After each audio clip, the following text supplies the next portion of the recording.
A story about two brothers. These two brothers, they live in Chicago. And alhamdulillah, I went over to Chicago a number of years ago, about 2 years ago now, 2 or 3 years ago in Ramadan. And I remember sitting in this room with these two brothers. And they would never make salam to each other. Never ever make salam to each other. And I used to wonder, like, guys, how do you do this?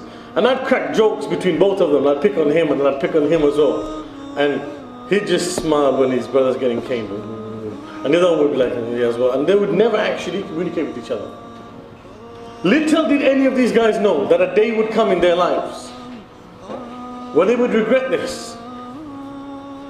On one night, the older brother, he takes a motorbike, a moped, and he drives downtown Chicago to work. On his way home at night, he's driving up Lakeshore Drive, which is a very beautiful kind of a bridge road where you can see the whole of Chicago, all the skylines and everything. It's a very beautiful place. He's driving back to where he lives in Chicago and he's coming up Lakeshore Drive. And as he's driving, he hits a pothole. His bike loses control and he's flung 20 feet into the air.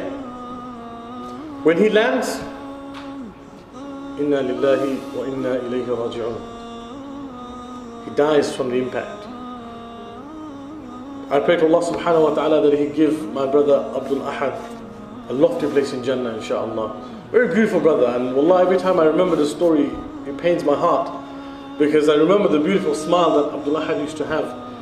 And there are people in this gathering today who knew Abdul Ahad, including Mufti Sahib, who'll be here in a little while, inshaAllah, who know these people personally. I met these guys just that once in Ramadan, and wallahi, they were such beautiful people. They left an amazing mark on myself. So I tell you this story, and I narrate this story to you because I know these people, and I can tell you, and I can vouch. Abdul Ahad was a brother. He would come into the masjid with a box of miswak, and he would give it to a little kid at the door, and he would say to him, go around and give a miswak to everyone, don't tell them who it's from.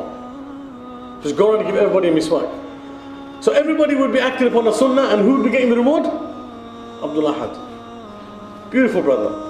So what happens? Abdul Ahad passes away, and his younger brother, remember, these guys have never spoken in their lives, right? They just didn't get on.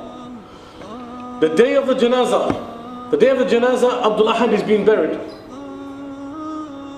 And his younger brother, Talha, he goes to the graveside of his brother, and after they've buried him and they put him down, he sits down on the floor.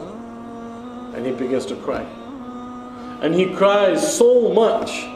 He cries so much that the family are asking him now, look, everything is done, Talha, we need to go home. Talha's not listening.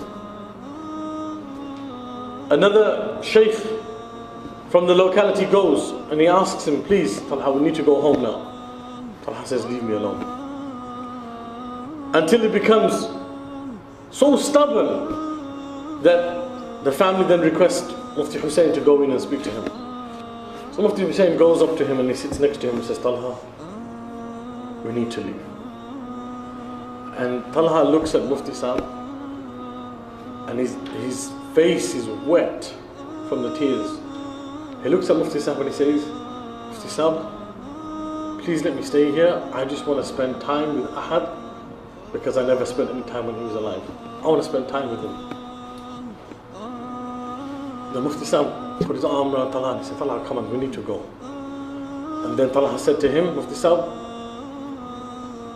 please, I want to hug him. Just one hug. That's all I'm asking for.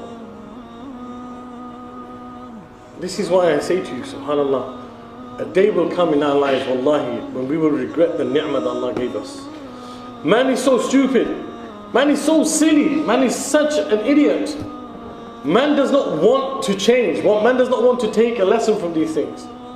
Right? I remember this story, wallahi, and it brings tears to my eyes.